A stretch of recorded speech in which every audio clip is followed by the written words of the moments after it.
Tinted windows. I sat alone on the street corner drawing, a couple dozen feet away from the stop for the bus I was waiting for. 15 years old, I just moved to the city and started going to an art school, so I carried my sketchbook around everywhere and loved to sketch trees, people, art, and buildings while out on walks. One walk down the block could end up taking an hour. Anyway, a car goes past, and I notice a slow up slightly going past me. I figure maybe they're looking for an address, but take notice that it's a black car with tinted windows for whatever reason. A couple minutes later, tinted windows rolled around again, and this time, he rolled them down to speak to me. He wasn't too old, maybe late 20s, early 30s. He wore glasses and had a gray t-shirt on. In the passenger seat, he had a little boy, maybe 2 or 3 years old. I remember feeling annoyed that he was up at front and sitting in a booster instead of a car seat. That just didn't make sense. Tinted windows started asking about my sketchbook, if I went to art high school down the road. It was summer, so I just shrugged it off and said school was out. He asked if I was trying to pursue an artistic career, and I said yes. He told me about his new company and how they needed a logo designed. I was just naive enough and excited enough about the art world to think that maybe a guy with a new company would hire a kid off the street to design his logo. I asked for his card so I could Google whatever was on it. He gave me some pap about how he normally had a stack of cards, but he must have left them in his jackets. If I want to hop in his car, he can take me back to his place and show me the software I'd be using, and then he can get me a card there. The whole time he said this, he fidgeted with something near the kid, or gestured towards the kid, like the kid would make me think it's safe enough to get in his car with the windows you can't see through. When he finally drove away, I ended up just getting coffee and going home.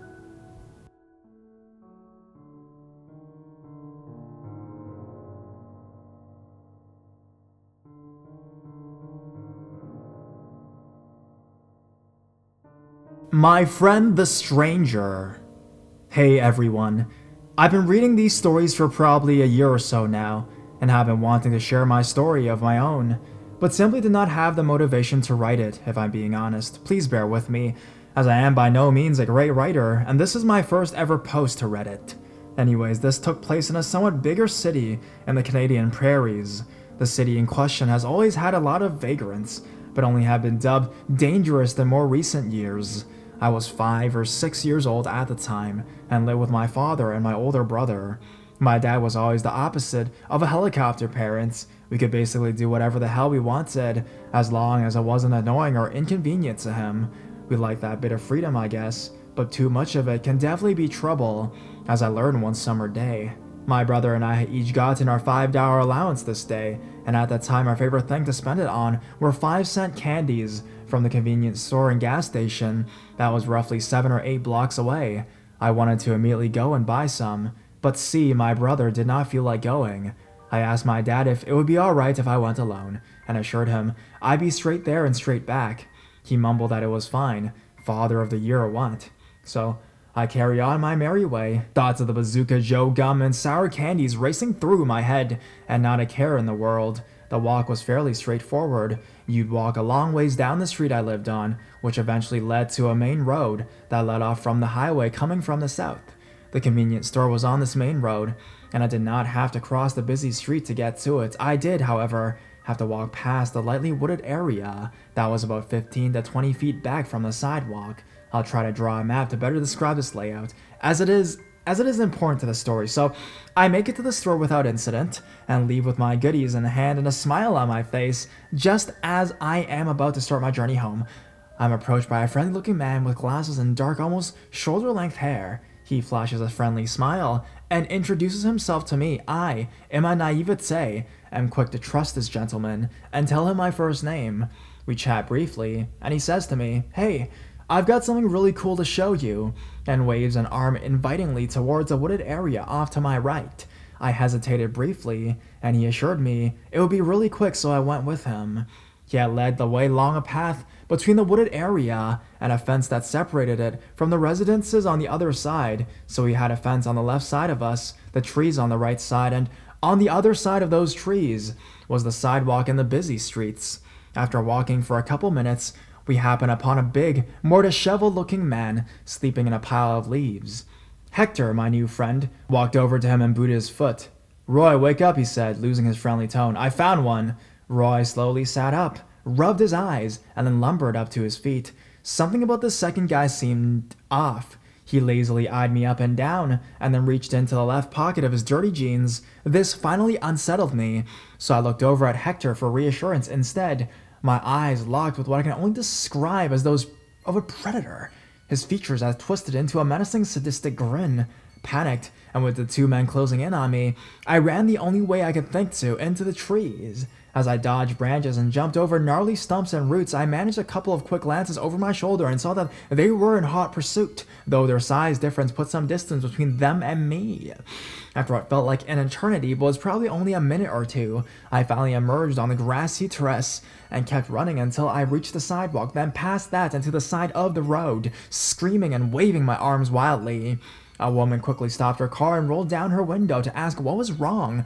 I managed to say something about some men chasing me, and I saw her looking over my shoulder. I turned around as well, and saw the two men lumbering back into the trees. Once they were out of sight, she asked me if I liked her to call the police or drive me somewhere. As I was in no rush to trust a stranger again, I told her I would walk. I think I lied about the distance. She seemed reluctant, but let me go. I made it home without incident. I never told my dad, regrettably. I didn't want him to get angry or restrict my freedom, stupid I know. Or even my older brother, I have no idea what their intentions were, but to the men in the trees in that northern community, let's not meet again.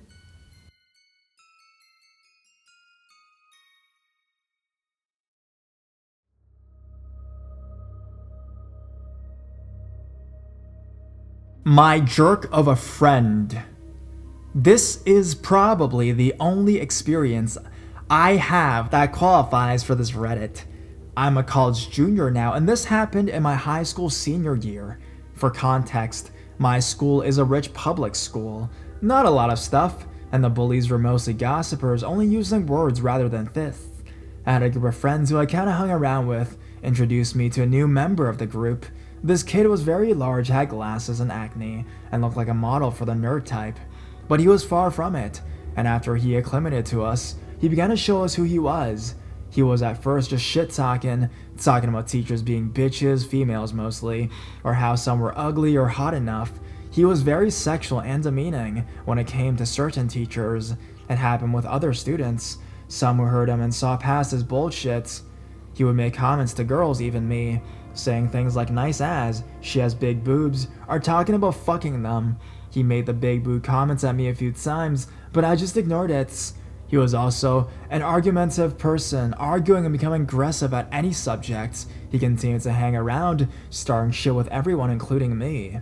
At first I was okay, but he became aggressive. I eventually do anything to make him docile, and eventually leave me alone. He would even start shit-talking me to others, but most people knew I was nice and even challenged him. He did it to others as well. What made me most afraid was his fighting temper and his kinda violent undertone. He had talked about wanting to hit female and male teachers, and tried fighting quite a few students. One of these fights made me and my friends say enough. He had tried to socialize a few more times, but my friends scared him away. He was later expelled for starting too many fights and threatening teachers. I haven't seen him since. I go to a college an hour away from home, but I come back for breaks. I don't know if he still lives in the area, but if you do, let's not meet. Ever in my life.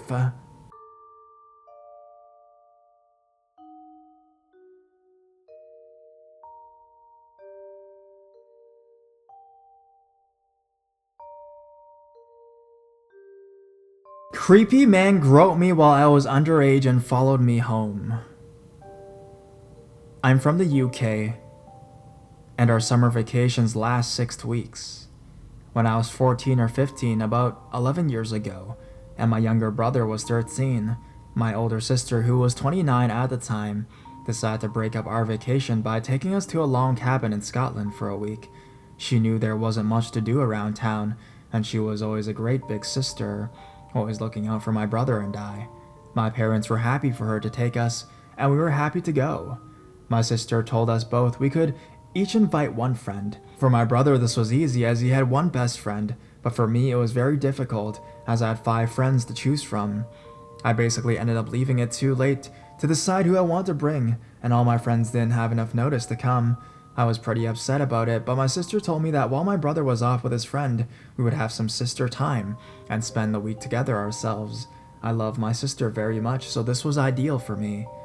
We'd been in the cabin for 2 nights, and both of the nights we'd ordered takeout and stayed in to watch TV and played board games. On our 3rd night, my brother and his friend took over the TV to play games, so my sister asked me if I wanted to go to the pub that was on the site. Aside from hundreds of cabins, there was a restaurant, pizza takeouts, fish and chip takeouts, a convenience store, and also a pub/disco. I jumped at the chance to go. I loved makeup, heels, and nice dresses, so the thought of getting myself all dressed up and going to a grown-up bar was exciting for me. As I mentioned earlier, I'm from the UK, and here anyone under 18 can go into a pub/bar as long as you're not drinking alcohol, so I wasn't sneaking in or anything like that. There were kids as young as 2 to 3 there. We got inside and my sister told me to find a seat and she'd get us a drink. She ordered me a lemonade and herself a vodka and lemonade. While I was waiting for her to come back, I couldn't have been sitting for more than 3 minutes at the most. This guy who looked about 30 to 35 years old came over to speak to me. He was collecting glasses, so he was obviously working there. He said hi and told me I look very pretty tonight. Being extremely naive, I smiled and thanked him. I didn't think this was strange for a second, so when my sister got back with our drinks, I didn't think anything of it. He came round again and seemed to be lingering around our table. My sister hadn't noticed, and I really didn't think much of it. After a few minutes, my sister got up to use the restroom, and I was sitting alone. He walked straight over to me and started up a conversation about how I liked the cabin site and how long I was here for. He never took his eyes off my chest. I was a very well-developed 14 to 15-year-old. This made me uncomfortable, and I felt quite scared, but I didn't know what to say to get him to stop. When he saw my sister coming back, he left. I told her what had happened, and she looked angry. She told me he was a creep, and if it happened again to tell her. About 20 minutes passed, and he comes over again, talking to my chest, but again, my sister is at the bar ordering more drinks. When she comes back this time, he doesn't leave, he continues talking. My sister asks why he's there, and he replies, I work here. My sister asks why he's talking to me. As blatant as anything, he says, she has great boobs. I tell him that I'm only 14/15, and he says, yeah, so what? I think you should remove that top and let me see. My sister screams at him to leave and calls him a pervert. He moves along, and my sister gets up and tells me she's going to speak to a manager. She is furious. As soon as she's gone, he comes back, picks up my drink she just brought me, and pours half of it down my top. You're all wet now. You'll need to remove that top. I don't know how else to respond other than, I'm only 14. Why are you doing this? Please stop. He looks me in the eyes for the first time that night and gives me the creepiest grin I've ever seen to this day. I'm frozen in fear, I can't move. He grabs a hold of my breasts in his hand and plays with them in the busy bar in front of everyone. To this day, I can't understand how no one saw. It takes me a few seconds to realize what's happening. I'm numb. Once I realize what he's doing, I freak out. I hadn't even kissed or even held hands with a guy before, and here's this grown man feeling my boobs. In a moment of panic, I just run. I don't pick up my phone, my purse, and I don't even call for my sister, who is at the bar shouting at a manager. I just run. I run out the door and start making my way back to our cabin as fast as I can.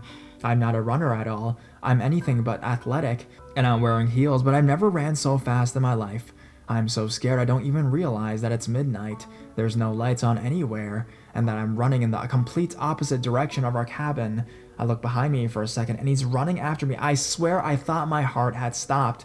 I start screaming at the top of my voice, please, help, please, someone help me. I look back again, and he's gaining on very quickly. He yells back, shut up, shut the fuck up. I'm absolutely terrified.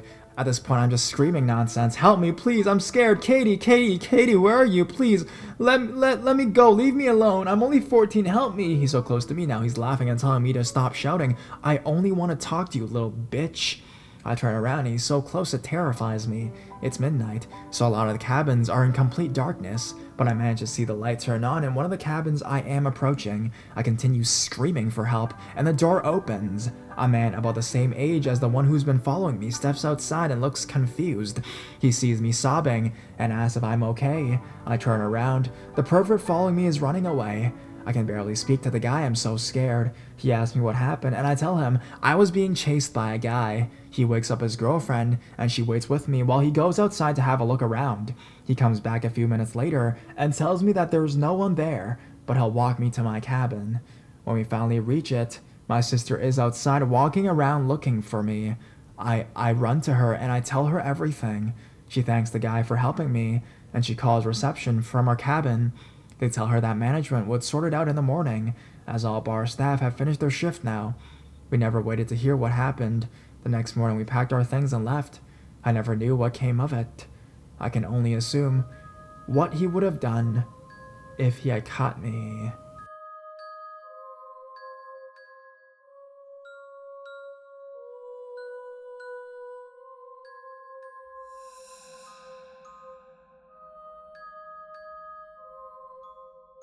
He sat 2 seats away from me.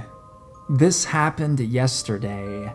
I work in a theater, and I'd been let off a couple hours early. I had to wait for my ride to come pick me up because I live on the other side of town from the theater. This happens a lot, and while it is inconvenient, I like to go inside theaters and watch whatever movie is playing while I wait. It helps me pass the time. I decided to watch 20 minutes of Red Sparrow. It was playing in one of the larger auditoriums. I went and sat down in one of the aisles that is close to the screen, row D.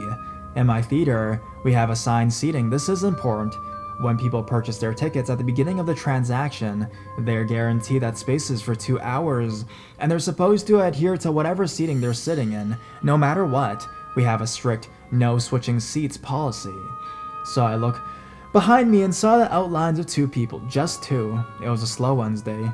One of them was up in the row I or L, and the other was closer to in row G or something like that. Well, the scene where Jennifer Lawrence's character seducing some Russian dude in a bar came up. It's a very heavy sexual scene. Suddenly, I hear one of the people a few rows behind me muttering in a deep, husky voice. This is so fucking stupid. This is such bullshit. I identify the person to be sitting in G. Because I work there, I'm very accustomed to identifying disruptions and notifying managers.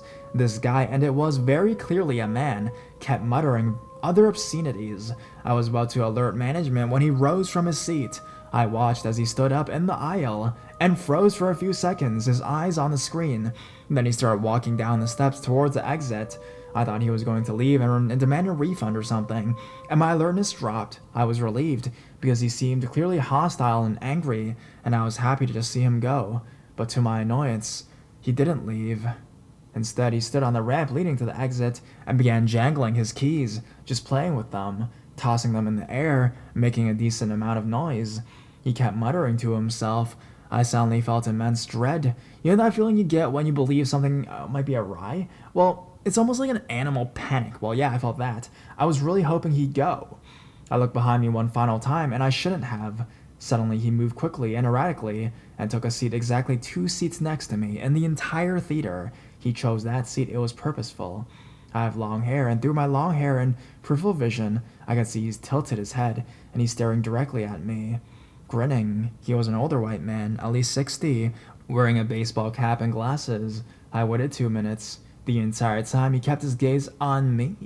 Eventually, scared, I got up and walked towards the exit. I called my ride and asked where she was. As I stood in the doorway between the theater and exit, I saw the man slowly turns his head and stares directly at me. I felt his eyes on me, grinning still. I opened the exit door and ran. I ended up telling management about the strange man in the theater. I have no idea how it ended up. So, creepy man in theater 16. Let's not meet.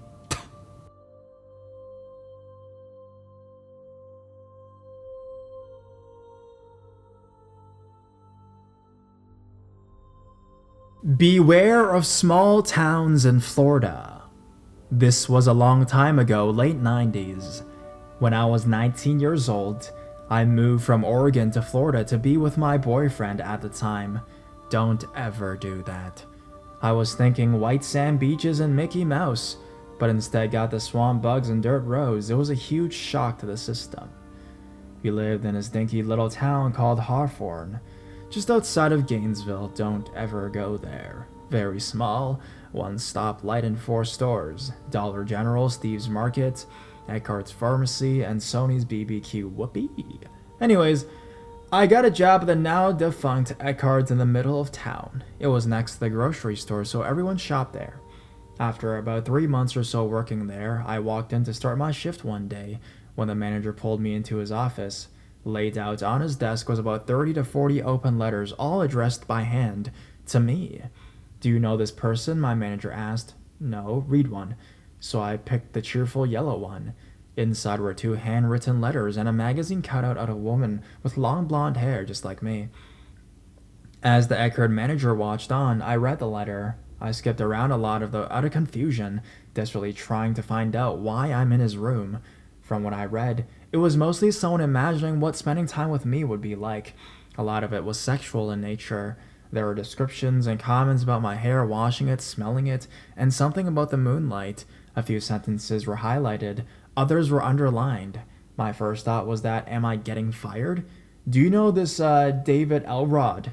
Hair? I said yes, I think so. The tall, lanky guy with thick glasses and frizzy dark blonde hair. The regular who comes in a couple times a week to pick up Diet Coke and medication for his mom. Late 20s and obviously social or mentally challenged. On rare occasions, he would make small talk as I rang up his soda. Once or twice, he would linger at my register or stare at me. But I figured he was just trying to adjust his eyes or had poor social cues, harmless compared to some of the other people I had met in Florida. So I didn't pay him any mind until that day in the Eckerd's office.